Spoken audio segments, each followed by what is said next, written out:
Locomotion and movement. Movement is a very significant feature of living organisms, and when this movement results in change in place or location, it is known as locomotion. Swimming, running, walking, all is locomotion.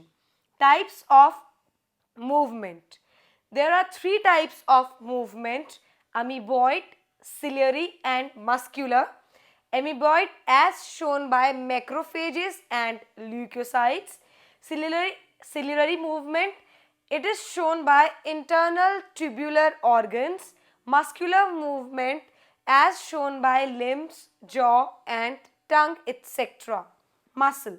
Muscle is a special tissue which is of mesodermal origin, having three special properties, that is excitability, contractibility and extensibility. Muscles can be classified depending upon its size, shape, location, etc.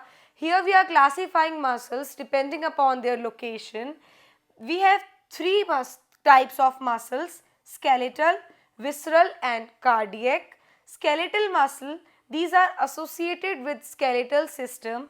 When we see them under microscope, we find them striped, hence they are named as striated muscles, and they are voluntary muscles. They are under the voluntary control of CNS. Visceral muscles.